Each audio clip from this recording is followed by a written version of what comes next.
중국에 그 리밍웨이라고 하는 작가가 있습니다.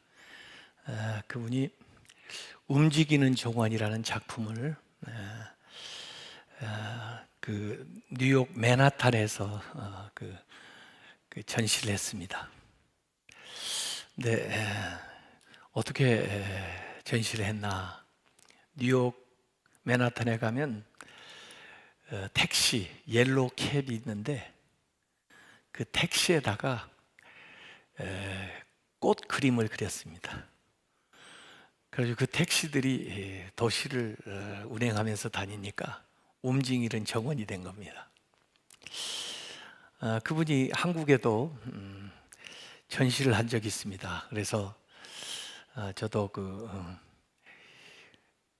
미술관에 갔는데 그 리밍웨이 움직이는 정원입니다. 똑같은 제목인데 한국에서는 어떻게 했나 보니까 거기에 통에다가 장미를 가득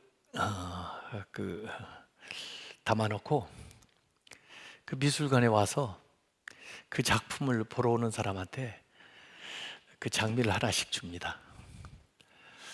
그 장미를 받아가지고 다른 작품들을 보러 다니니까 움직이는 정원이 되고 또 그 장미를 그냥 버리고 올 수가 없잖아요. 그걸 가지고 집으로 또 직장으로 가게 되니까 움직이는 정원이 된 것입니다.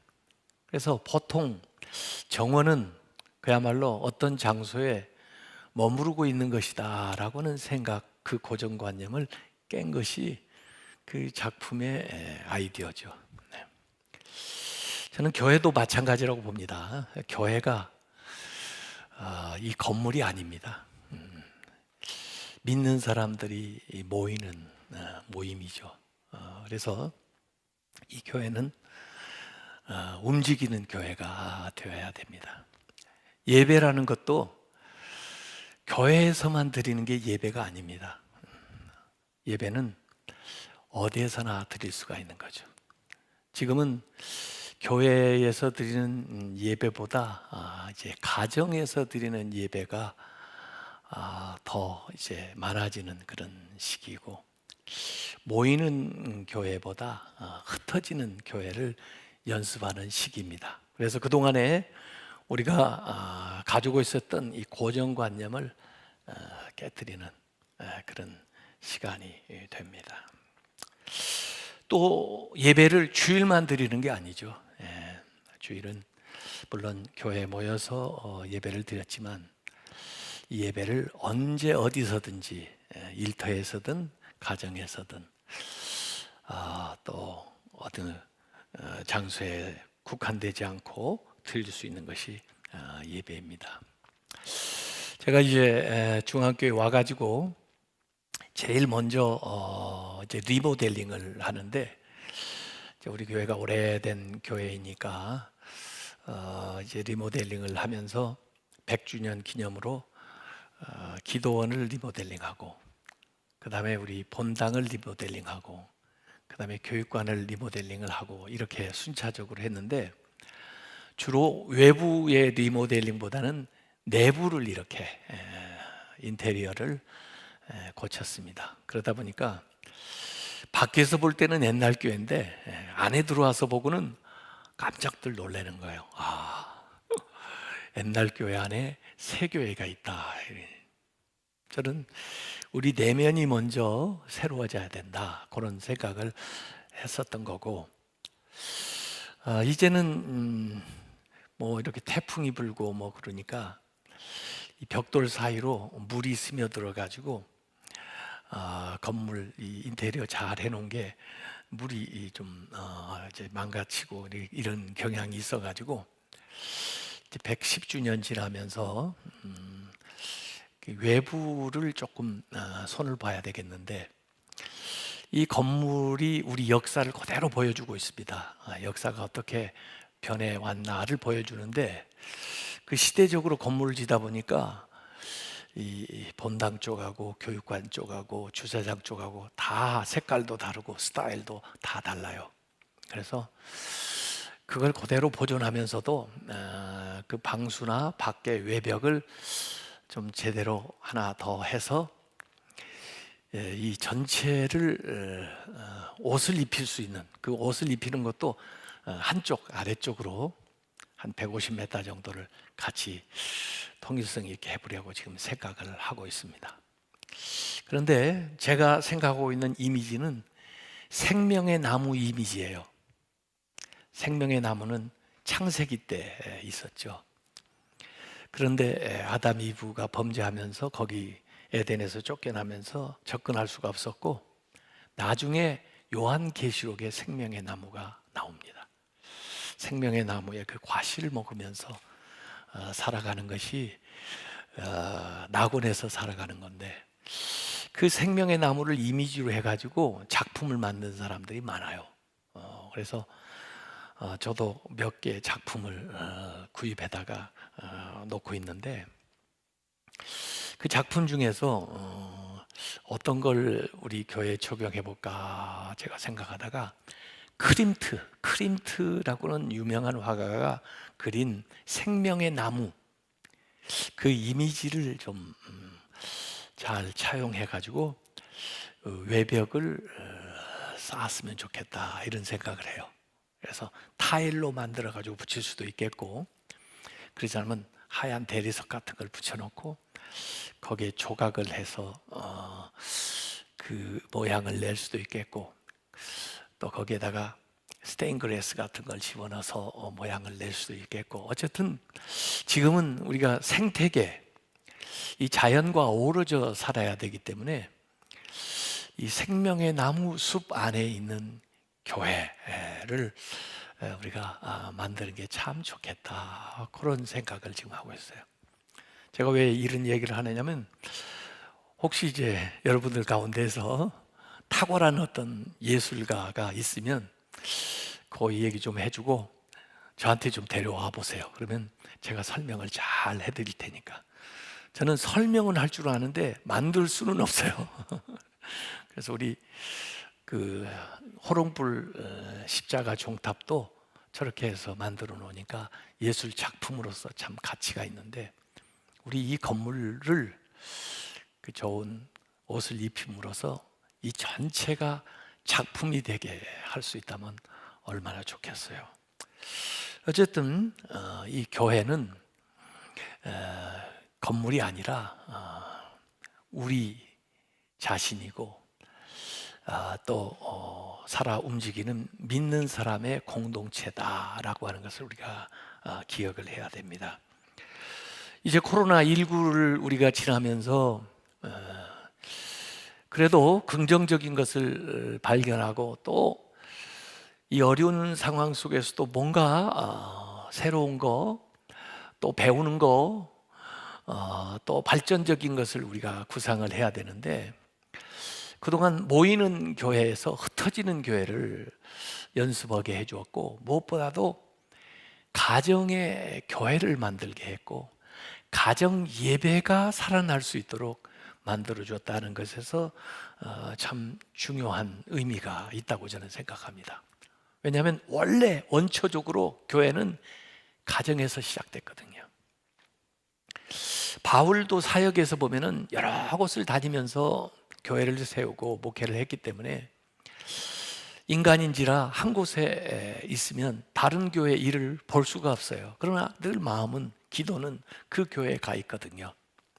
어떻게 내가 이곳에 있으면서도 멀리 떨어져 있는 교회에 목회를 할 수 있을까 해서 생각했던 것이 편지 목회입니다. 그래서 이곳에서 로마에 편지를 쓰고 로마서, 고린도에 편지를 쓰고 고린도 전후서, 갈라디아 교회에 편지를 쓰고 갈라디아서, 데살로니가 교회에 편지를 쓰고 데살로니가 전후서, 빌립보서, 예배소서, 다 그 골로새서 편지를 쓴 그 편지 목회한 기록이에요. 그때 그걸 했기 때문에 다행히 우리가 하나님의 말씀으로 이 서신을 갖게 된 겁니다.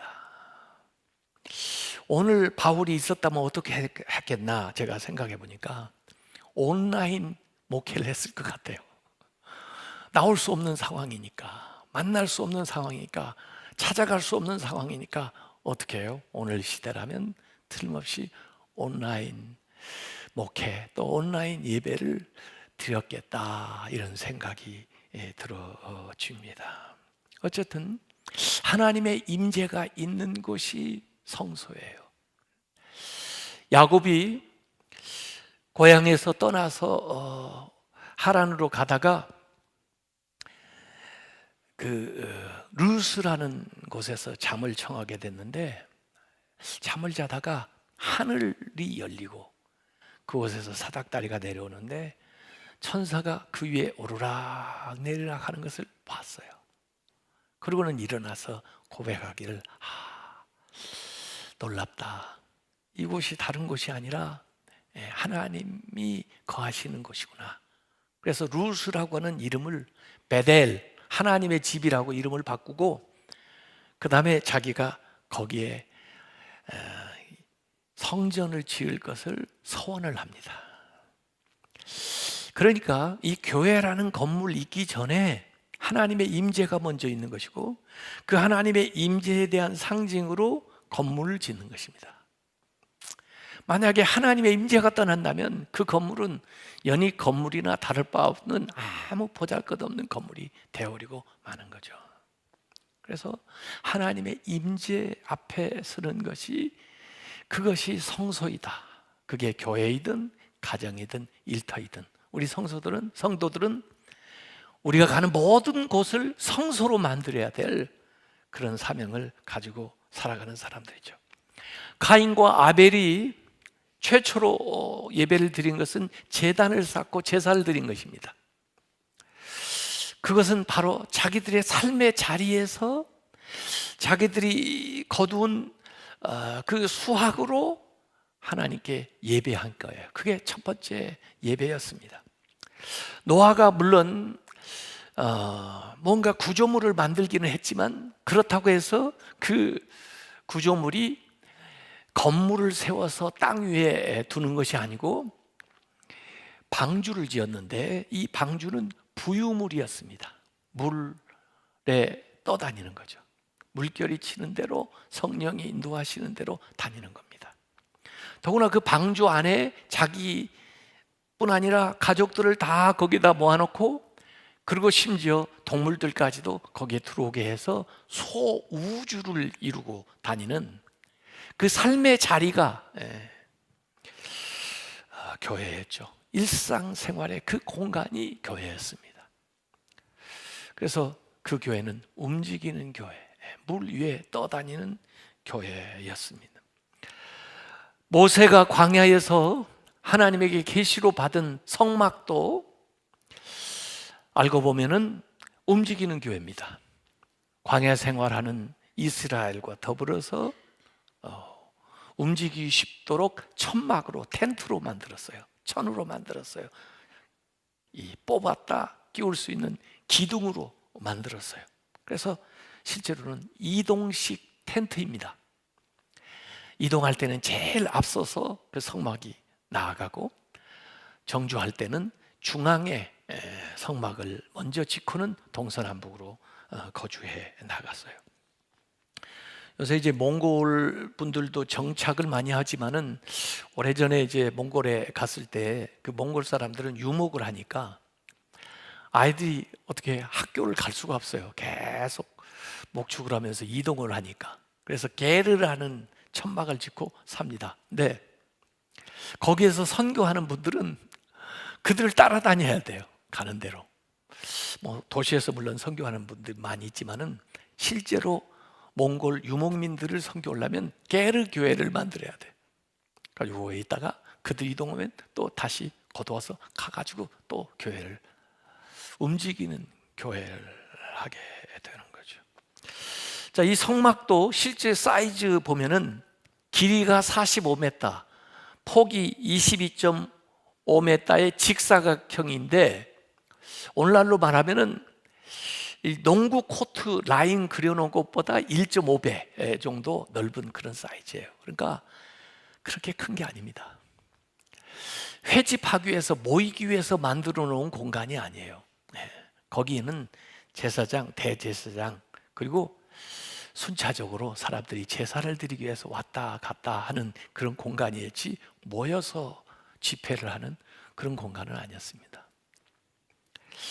그래서 교회의 오리지널은 바로 그런 움직이는 교회의 모습에서 우리가 찾아볼 수가 있어요. 특별히 이스라엘이 광야 생활할 때 구름 기둥과 불 기둥으로 그를 인도했다고 하는데, 이전에는 저는 그런 생각을 했어요.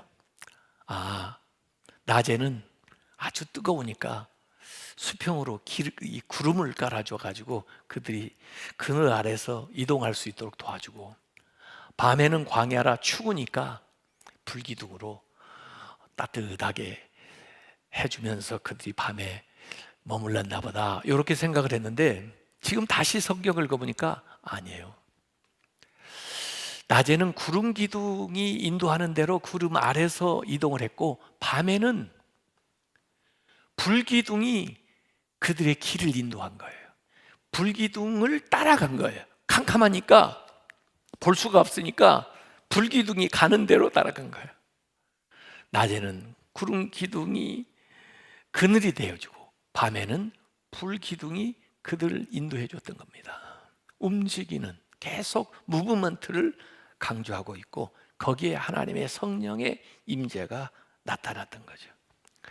그래서 실제로 누구든지 예수 믿는 사람들은 나그네 길을 살아갑니다. 우리의 가나안은 천국이고, 그 천국에 가는 도상의 존재이고, 천국 노마드, 천국을 향해 나가는 순례자의 길을 걸어간다는 것입니다. 그래서 이런 모습이 족장들에게서 나타나는데, 히브리서 11장 8절에서 11절까지 보면은 아브라함에 대한 이야기가 이렇게 기록되어 있습니다. 믿음으로 아브라함은 부르심을 받았을 때 순종하여 장래의 유업으로 받을 땅에 나아갈세. 그 유업으로 받을 땅이기는 하는데 자기가 어디로 갈지를 몰라요. 갈 바를 알지 못하고 나아갔으며, 어디로 가야 될지 갈 바를 알지 못했지만은 누구와 함께 가고 있는지는 알고 갔어요. 그렇기 때문에 믿음으로 나아가는 겁니다. 믿음으로 그가 이방의 땅에 있는 것 같이 약속의 땅에 거류하여 동일한 약속을 유업으로 함께 받은 그 아브라함이 이삭, 야곱과 더불어 이 3대가 사는데도, 보통 3대쯤 살면 집을 짓고 살 텐데 이 3대가 사는데도 더불어 장막에 거하였으니, 이는 왜냐하면 그가 하나님이 계획하시고 지으실 터가 있는 캐슬, 성을 바랐습니다. 하나님이 지을 대단한 집을 늘 생각하고 살았기 때문에 현재 집을 짓고 안주하려고 생각을 하지 않았다. 이게 믿음의 삶을 살아가는 천국 노마드의 삶을 우리에게 소개해주고 있는 거죠. 정주자가 아니라 순례자이다 이거죠.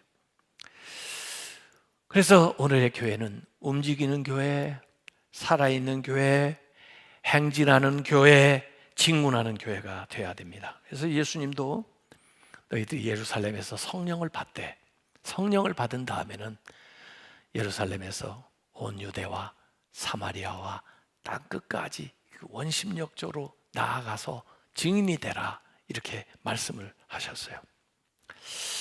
물론 어떤 분들은 오늘날 교회의 모형을 다윗 솔로몬이 지은 성전에서 찾으려고 하는 분들이 있습니다. 그래서 교회에다가 자꾸 성전이다 그러는데, 사실은 성전은 없습니다. 예루살렘에 가도 성전은 없습니다. 교회가 있는 거죠. 유대인들도 물론 다윗이 하나님 앞에 열심히 기도하고, 나는 이렇게 좋은 집에 사는데 하나님은 아직도 장막에 있으니 그 소원을 했죠. 하나님이 사실은 허락하지 않았지만은 솔로몬 때 그걸 짓고 또 무너지고 짓고 무너지고 다시 재건하고 하는 것을 반복했지만은, 그것은 어찌 보면 보이는 상징으로서 존재하는 거고, 실제로 유대인들은 다 예루살렘에 살지를 못하니까 뿔뿔이 흩어져서, 또 나중에는 세계로 흩어져서 살 때 흩어진 디아스포라 유대인들이 자기들이 사는 곳에 회당을 지었습니다. 그래서 그 회당에 모여가지고 토라를 읽고 배우고 중심을 해서 말씀대로 살아가는 그런 훈련을 받았는데 오늘날 교회에 모형이 있다면 그 회당이죠. 회당. 흩어진 유대인들을 위한 회당. 그래서 바울은 다른 유럽 지역에 갈 때도 우선 회당을 찾아갔어요. 회당이 있으면.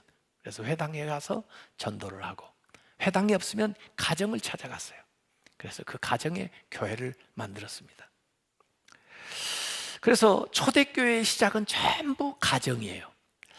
마가의 다락방도 마가의 다락방이에요. 위층에 있던 다락입니다. 그곳에서 열심히 기도하다가 예수님이 승천하시고 난 다음에 10일 만에 저들이 성령을 받아요.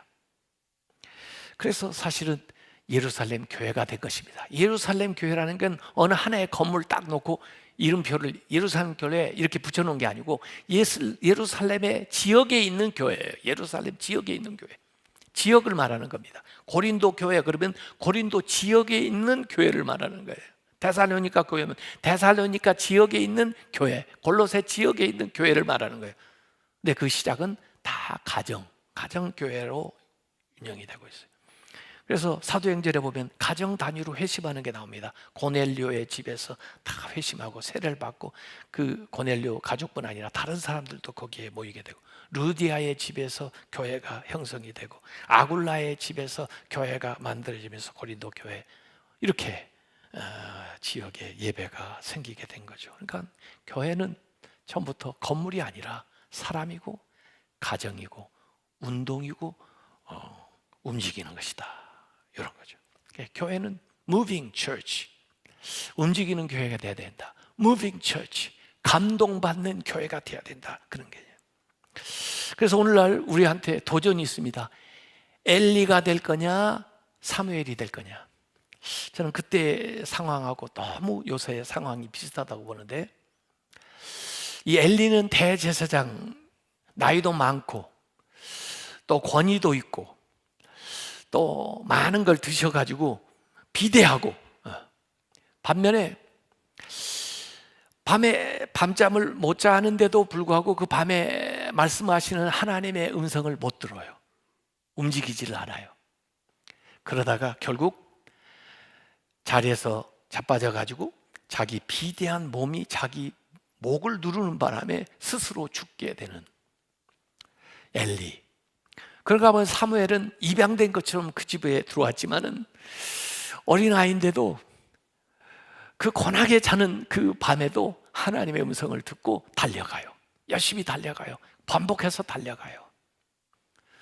그 사무엘이 그 이스라엘을 재건하는, 그리고 왕들을 세우는 인물이 되는 것입니다.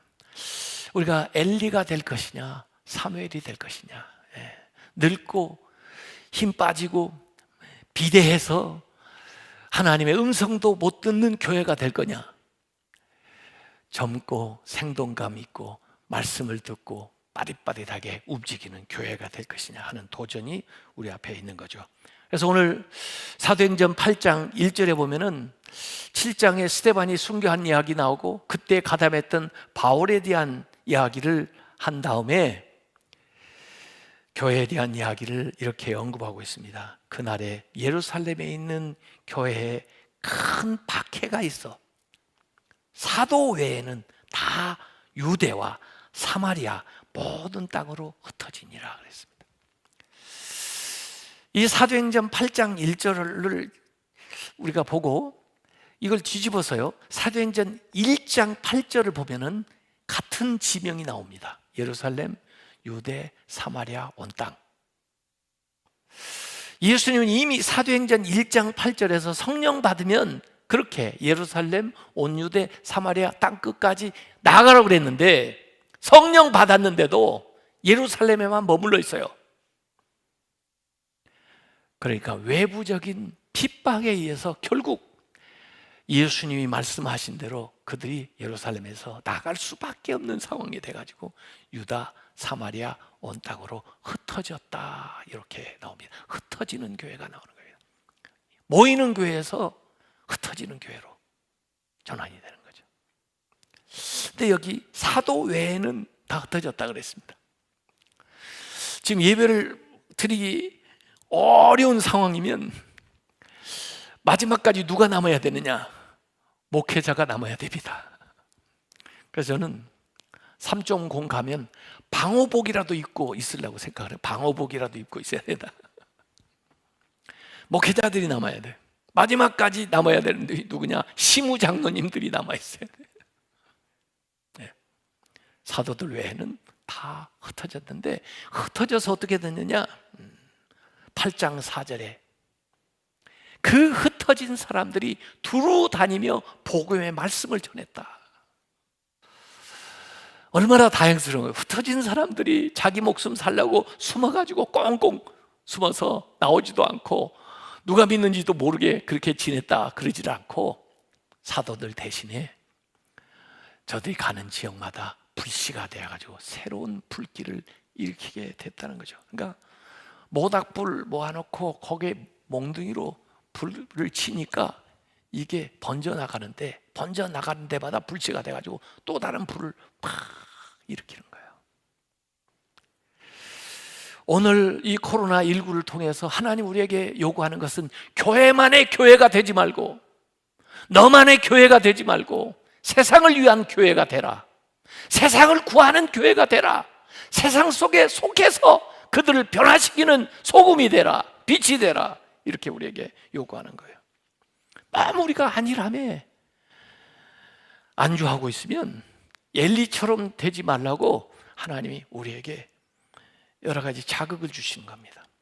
사도행전 11장 19절에서 21절에도 보면 그때 스데반의 일로 일어난 환란으로 말미암아 흩어진 자들이, 디아스포라, 흩어진 자들이 베니게와 구브로와 안디옥 터키에 이르러 유대인들에게 말씀을 전하고, 구브로, 구레네, 안디옥에 이르러 몇 사람이 안디옥에 이르러 헬라인, 유대인뿐 아니라 헬라인에게도 말하여 주 예수를 전파하니 주의 손이 그들과 함께 하시며 수많은 사람들이 믿고 주께 돌아오니라. 초대교회에 부흥이 일어났습니다. 그래서 이전에 디아스포라 유대인들이 있었는데 거기에서 이제 디아스포라 그리스도인들이 생겨나게 된 겁니다. 각지에 흩어져 있는 디아스포라 그리스도인들인데, 사마리아, 베니게, 구브로, 안디옥, 터키 지역 넘어 그리스, 유럽, 로마, 스페인까지, 또 넘어 아래로 애굽, 에티오피아, 아프리카 쪽으로, 또 동쪽으로, 인도 쪽으로, 이렇게 각 지역에 Church on the move, 움직이는 교회가 됐다는 거죠. 교회는 믿는 사람들입니다.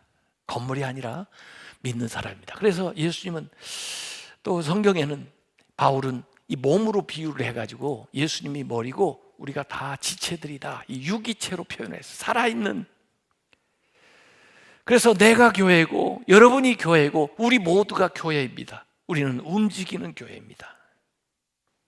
예수님이 성전이라고 하셨는데, 보이는 성전이 중요한 게 아니고 예수님이 보이는 성전이라 하셨는데, 그 예수님을 모시면 우리가 어느 곳에 있든지 우리가 성전입니다. 살아있는 성전이죠. 지금 한국은 고령화되고 저출산, 영적으로도 고령화 저출산, 앞으로 30년 후에 한국 교회가 어떻게 될 건가 한번 생각을 해봐야 돼요. 너무 교회가 지금 개토화되어 있습니다. 우리들만의 리그예요. 세상에서 너무 동떨어져 있는 거예요. 신앙생활이 사사화되어 있어요. 사적인 영역에 머무르고 있지 세상 안에서 변화시키는 일을 못해요. 신앙생활이 너무 의식화되어 있어요. 세상 사람들이 이해하지 못하는 형식에 사로잡혀 있어요. 자, 이 위기를 맞이하게 됐는데 이 위기를 어떻게 지나느냐에 따라서 앞으로 실력이 드러나게 될 겁니다. 교회는 변해야 돼요. 저는 우리 중앙교회에 기반한 온라인으로 선교할 수 있는 온라인 교회를 세워야 된다고 생각을 합니다. 그래서 제가 이름을 붙였어요. OTM Church, On the Moving Church, 움직이는 교회, OTM. 네. 앞으로 최대의 선교지가 어딘가? 과거에는 중국이 최대 선교지라고 그랬어요. 아프리카 최대 선교지라고 그랬어요. 앞으로 최대 선교지는 어딘가? 유튜브입니다. 유튜브가 최대 선교지라고 응답한 사람들이 38%예요. 요새 포노 사피엔스, 아이들은 태어날 때부터 그 폰을 가지고 사는 종족들입니다. 이걸 통하지 않고는 만날 길도 없고 전할 길도 없고 불러올 길도 없습니다. 지금 그 유튜브에 얼마나 세상적인 것들이 많이 돌아다니는지 몰라요. 그걸 내줄 거예요? 거기에 파고 들어가야 됩니다. 그래도 우리 교회는 다행히 지금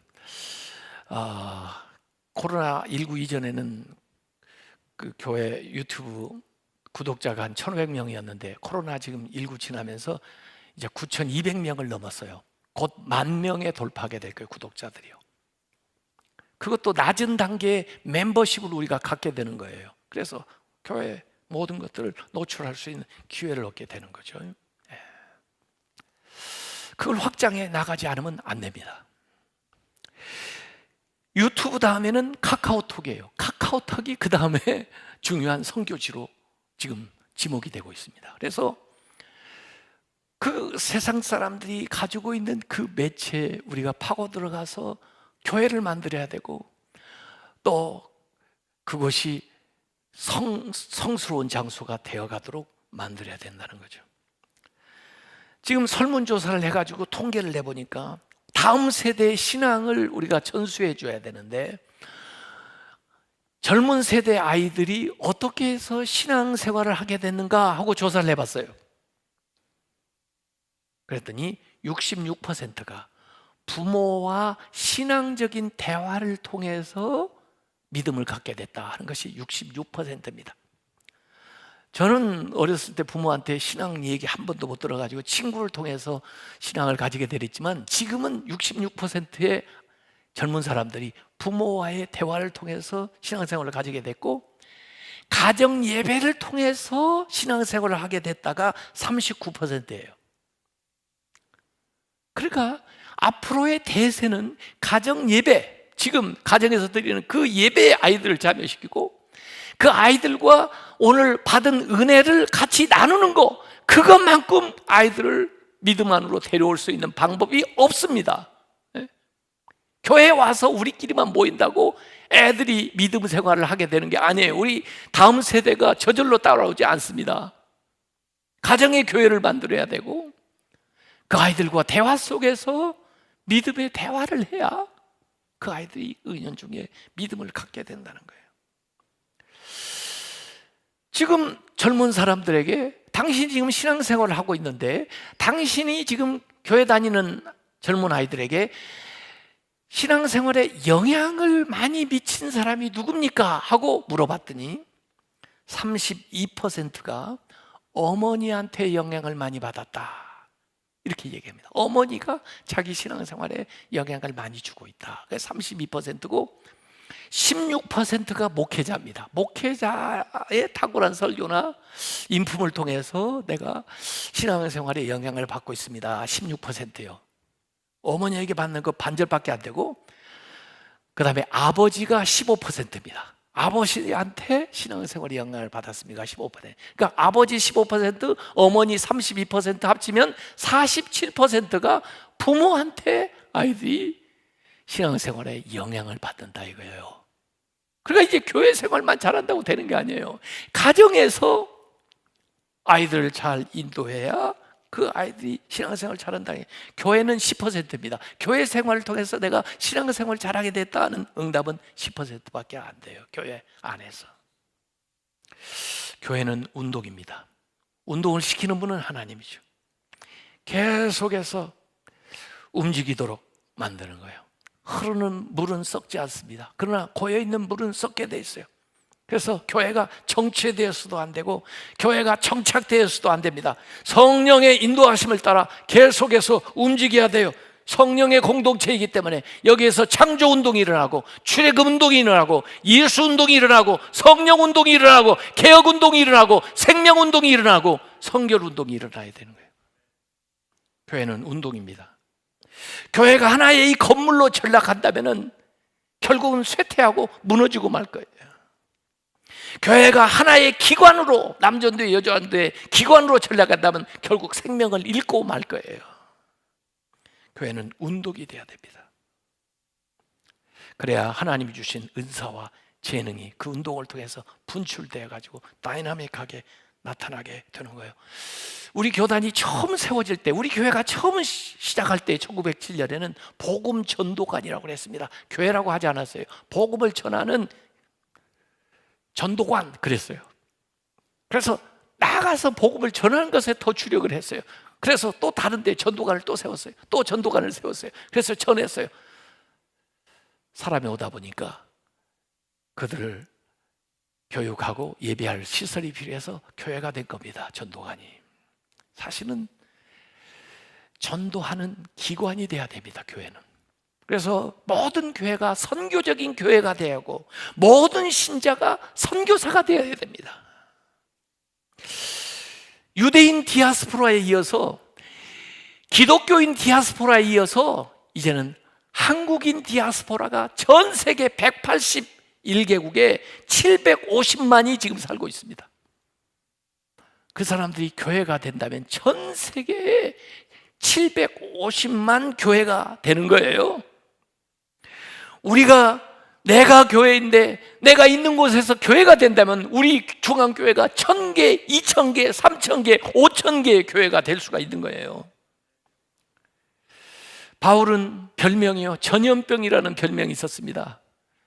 연병이다, 어디 가는 데마다 병을 퍼뜨린다 그랬는데 그건요, 살리는 병이에요. 그들이 볼 때는 병인지 몰라도 생명을 주는 복음의 진원지가 됐던 거예요. 코로나19의 영향력이 이렇게 큽니다. 우리 크리스찬이 이 영향력만 못해가지고 되겠어요? 네. 운동해야 됩니다. 지금 역사 속에 교회가 쇠퇴한 적은 한 번도 없었습니다. 계속 증가했고 지금 세계 최대의 종교가 됐고 한국에서도 크리스찬이 가장 많습니다. 다른 종교보다. 기독교는 쇠퇴하지 않습니다. 다만 장소를 이동할 뿐이에요.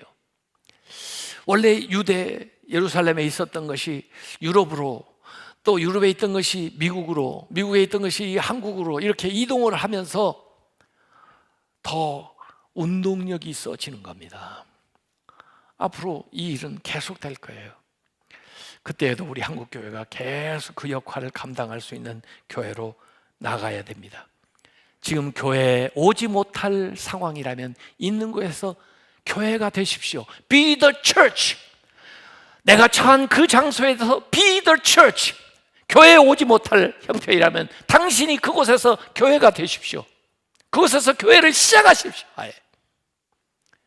그렇게 해서 하나님의 역사가 우리를 통해서 각 지역에서 더 활발하게 나타나고 또 그러한 그러한 승리한 소식을 가지고 우리가 다시 모여서 나눌 때 하나님께서 더 우리를 굳건하게 위대하게 세워주실 줄로 믿습니다. 기도하겠습니다. 아버지 하나님, 코로나19 상황에 저희들이 위축되지 않게 해주시고 더욱 살아있는 교회로서 움직이면서 흩어진 교회로서 가정 안에서 교회를 이루고 지역사회에서 교회를 이룰 수 있도록 인도하여 주시옵소서. 그래서 하나님의 복음이 더 힘있게 주변 사방으로 번져나갈 수 있도록 인도하여 주시옵소서. 이 시간에 아버지 하나님, 우리 모든 사람의 마음에 평안을 주시고 또 육신적으로 연약한 사람 예수 그리스도의 이름으로 치유하여 주셔서 강건하게 일어설 수 있도록 역사하여 주시옵소서. 예수님의 이름으로 기도하옵나이다. 아멘.